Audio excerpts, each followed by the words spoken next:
Hey everybody, I am Bhavna and you are watching Bhavna education diary. आज हम लाए हैं इंग्लिश का प्रैक्टिस सेट 3।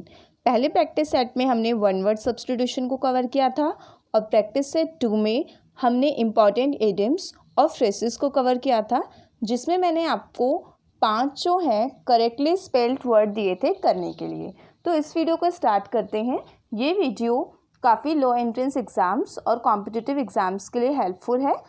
इस वीडियो को पूरा देखिएगा एंड इसमें आपके लिए कुछ उस पिछली वीडियो के क्वेश्चन के आंसर्स भी हैं और कुछ क्वेश्चंस भी हैं।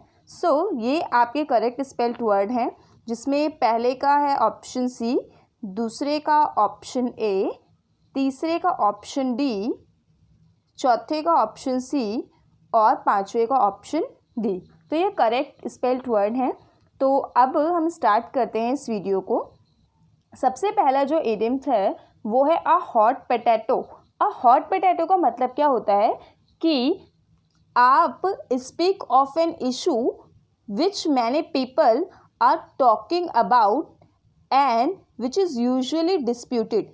जैसे कि आपने इसको आप ऐसे आप एग्जाम या कुछ भी आप इमेजिन करके इसको ऐसे याद कर सकते हो कि आपने एक हॉट पोटैटो खाया, उससे आपका मुंह भी जल सकता है और आप कुछ भी गुस्से में आके कह सकते हो।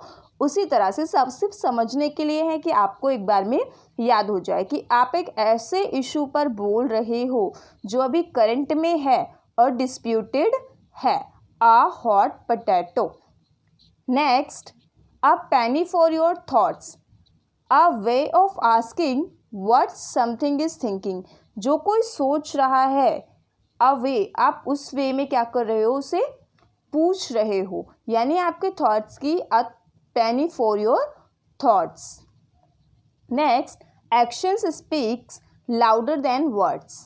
कि आपके जो वर्ड हैं वो इतने इफेक्टिव नहीं होंगे जब तक आप उस चीज़ को एक्शन में कन्वर्ट नहीं करोगे। इसका मीनिंग है पीपल्स इंटेंशन, लोगों के जो इंटेंशन है कैन बी जज, अच्छे तरीके से उनके वो क्या कर रहे हैं इससे जज की जा सकती है, ना कि वो जो कह रहे हैं उससे। तो action speaks louder than word, इसका ये मतलब है। Next, add insult to injury. यानी कि किसी की इंजरी है और आप उसके ऊपर क्या कर रहे हो, नमक छिड़क रहे हो। इसका हिंदी मतलब ये भी है कि जले पर नमक छिड़कना। To further a loss with mockery और indignity, to worsen an unfavourable situation. इसका मतलब ये है कि आप जले पर नमक छिड़क रहे हो कि कोई पहले से परेशान है, आप उसको और ज़्यादा परेशान कर रहे हो। नेक्स्ट है an arm and a leg. यानी कि इसका जो लीगल मैक्सिम का मतलब है वेरी एक्सपेंसिव और very costly, a large amount of money. जैसे कि आप इसको ऐसे समझ सकते हैं, आपके लिए आर्म भी बहुत ज़रूरी है, लेग भी बहुत ज़रूरी है, ये दोनों ही बॉडी पार्ट बहुत ज़रूरी हैं, इसीलिए ये बहुत ज़्यादा ज़रूरी है, इसीलिए एक्सपेंसिव और कॉस्टली है। तो ये जो ये जो इडियम्स है an arm and a leg, इसका मतलब है very expensive and very costly. Next है at the drop of a head. ठीक है, आपकी हेड पे एक ड्रॉप गिर गई है, आप इसे ऐसे समझ सकते हैं, एक ड्रॉप। इसका क्या मतलब है, विदाउट एनी हेसिटेशन और इंस्टेंटली। आप इसको ऐसे भी समझ सकते हैं जैसे कि यहाँ पे ए है, ए अपने फ्रेंड्स के साथ बैठा है और उसकी हेड पे जो है या तो किसी बर्ड ने बीट कर दिया है और वो उसको तुरंत साफ करके फिर लोगों से, अपने दोस्तों से बात करने लग रहा है, यानी उसने इंस्टेंटली एक्ट किया और बिना हेसिटेशन के। तो at the drop of a at, इसका मतलब है विदाउट एनी हेसिटेशन और इंस्टेंटली। ये जो मैं आपको छोटी सी स्टोरी सुनाई है सिर्फ इसलिए है कि आपको जो है इडियम्स को किसी स्टोरी से कनेक्ट करके जब आप इसकी मीनिंग को करते हैं तो आपको बहुत एक बार में वो याद हो जाता है, इवन समझ आ जाता है, तो जिससे आपको क्वेश्चन करने में बहुत आसानी होती है। नेक्स्ट है a chip on your shoulder. A chip on your shoulder, being angry about something that happened in the past. तो आपके जो साथ पास्ट में हुआ उससे आप अभी एंग्री हो, being angry about something that happened in the past. तो यहाँ पे आप इसको ऐसे भी कर सकते हो कि आपने न्यू शर्ट ली, उस पर न्यू शर्ट का टैग लगा था, आप ऐसे ही पहन के चले गए और जिसके अमाउंट की वजह से आपको क्या होना पड़ा, लोगों के सामने जाके आपको बहुत ज़्यादा गुस्सा आया कि आपने ऐसा क्यों किया. So that's all about understanding कि being angry about something that happen in the past, कि आप अपने पास्ट की एक्ट की वजह से आप अभी एंग्री हो. Next, a dime a dozen, इसका मतलब होता है something that is extremely common, जो बहुत ही ज़्यादा कॉमन है. जैसे कि आपने देखा होगा कोई चीज़ जैसे थोक के भाव में मार्केट में मिलती है, वो बहुत कॉमन होती है, तो वो लो प्राइस भी होती है. A dime a dozen. Next, a piece of cake, a task that is simple to accomplish, ये बहुत ही आसान है याद करना. एक केक का पीस जिसको खाने में 1 मिनट नहीं लगता, जो कि टेस्टी होता है इसलिए. तो सिर्फ अ पीस ऑफ केक का मतलब है एक ऐसा टास्क जो बहुत ही ज़्यादा सिंपल है जिसको करना. Next, back to the drawing board, इसका मतलब है कि आप ड्राइंग बोर्ड पे आप क्या कर रहे हो, वापस जा रहे हो. इसका मतलब है व्हेन एन अटेम्प्ट्स फेल, जब आपको कोई अटेम्प्ट्स फेल हो जाता है और आपको सब कुछ दोबारा स्टार्ट करना होता है, तो आपने बोर्ड पर एक ड्राइंग बनाई, एक फ्रूट या कुछ भी बनाया और आपके टीचर ने बोला कि ये आपने गंदा बनाया है, तो अब आपको इसे रब करके एक न्यू ड्राइंग बनानी है. तो back to the drawing board का मतलब है कि आपका अगर एक अटेम्प्ट फेल हो जाता है and it's time to start all over. Next question is, ball is in your court. अब अगर इसका ये कोट हो गया, अब ये बॉल आपके कोट के अंदर है. अब इसका जो मतलब है वो ये है कि मान लीजिए ये बच्चे खेल रहे हैं और इन्होंने जो है बॉल यहाँ पे आपके एरिया में गिरा दी. अब आपके पर ये डिसीजन है कि आप उन्हें बॉल वापस दो या नहीं दो. तो इसका मतलब क्या है, ball is in your court का, it is up to you make the next decision और स्टेप. अब ये आपके ऊपर है कि आप क्या डिसीजन ले रहे हो या क्या स्टेप ले रहे हो अगला. Next, barking up the wrong tree, जब आप किसी गलत ट्री पे बार्क कर रहे हो, ये बहुत ही सिंपल है. इसका मतलब है looking in the wrong place, आप किसी गलत जगह को क्या कर रहे हो, वो देख रहे हो या किसी आप गलत पर्सन को एक्यूज्ड मान रहे हो. मान लीजिए ये मैंगो ट्री है और आप यहाँ से डिमांड कर रहे हो कि यहाँ पे आपको एप्पल मिलेगा, तो ऐसे तो मिलेगा नहीं. तो barking up the wrong tree का मतलब ये है कि looking in the wrong place और accusing the wrong person. Next, be glad to see the back. अब be glad to see the back का मतलब क्या है, बैक ऑफ का.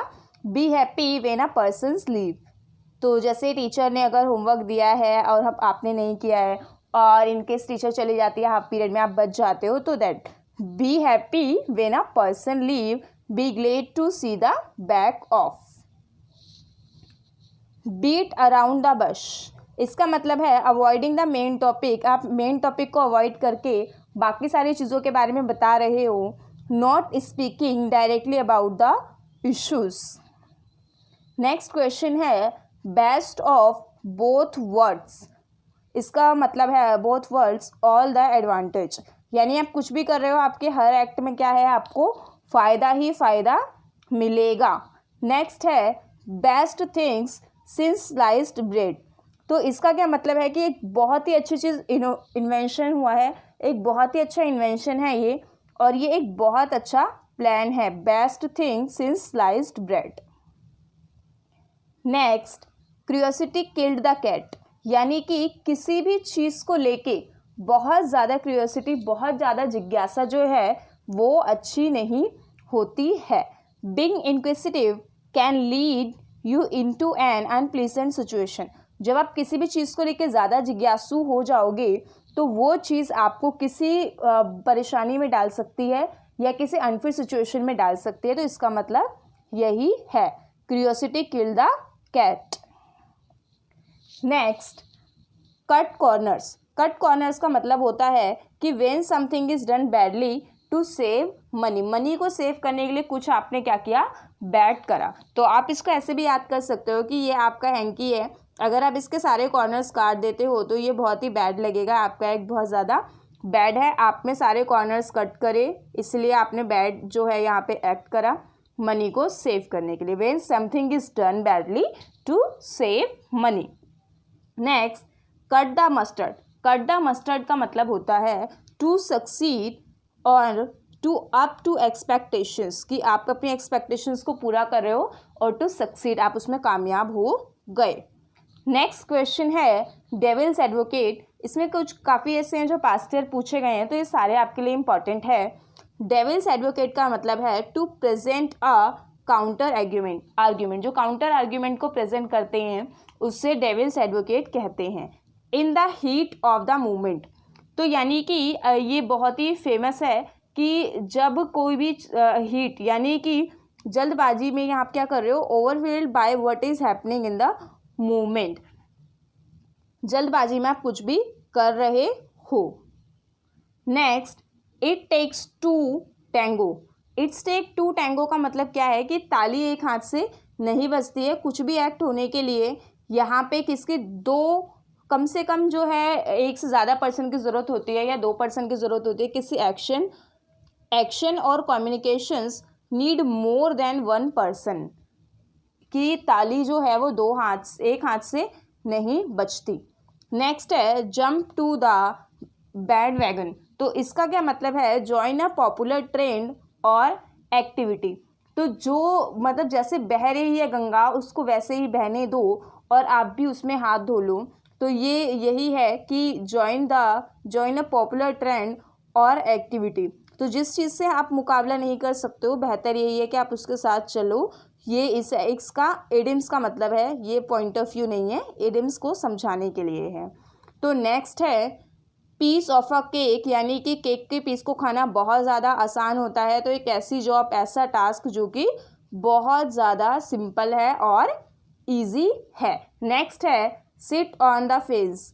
अब आप एक फेंस पे बैठ गए हो, आप एक ऐसी वॉल पे बैठ गए हो जहाँ पे आप अगर अंदर जाते हो तो उसका ऑनर चिल्लाएगा, अगर आप बाहर जाते हो तो आपको जो है गिरने से चोट लग जाएगी। अब आप कहाँ जाओगे? तो इस इडियम्स का मतलब क्या है, this is used when someone does not want to choose और मेक अ डिसीजन। तो आप यहीं पर हो क्योंकि आप अंदर भी नहीं जा सकते, बाहर भी नहीं जा सकते। तो that's all for your understanding कि सीट ऑन द फेंस, जब यहाँ पे समवन डज नॉट वांट, कोई यहाँ पे कुछ चूज करना नहीं चाहता, कुछ डिसीजन लेना नहीं चाहता, तो ये सिचुएशन है sit on the fence. So that's all from my side. And यहाँ पे आपके लिए कुछ क्वेश्चंस है। ये करेक्ट स्पेल्ड वर्ड मैंने आपको दिए हैं, क्योंकि करेक्ट स्पेल्ड वर्ड जो ऐसे होते हैं आपके प्रैक्टिस के साथ आते हैं। आप इनको एक बार में सारे याद नहीं हो सकते, आप जितना आप पढ़ते हो उससे याद होते हैं और जितने आप प्रैक्टिस करते हो उनसे याद होते हैं। तो मैं आपको कहूँगी कि आप इनके करेक्ट स्पेल्ड वर्ड मुझे कमेंट करके ज़रूर बताएं, और इससे रिलेटेड वीडियोस जो हैं, वीडियोस के लिंक आप डिस्क्रिप्शन में देख सकते हैं, और यहाँ पे ऊपर पिन किए गए हैं कुछ वीडियोस, आप उनको भी ज़रूर देखिएगा। Thanks for watching.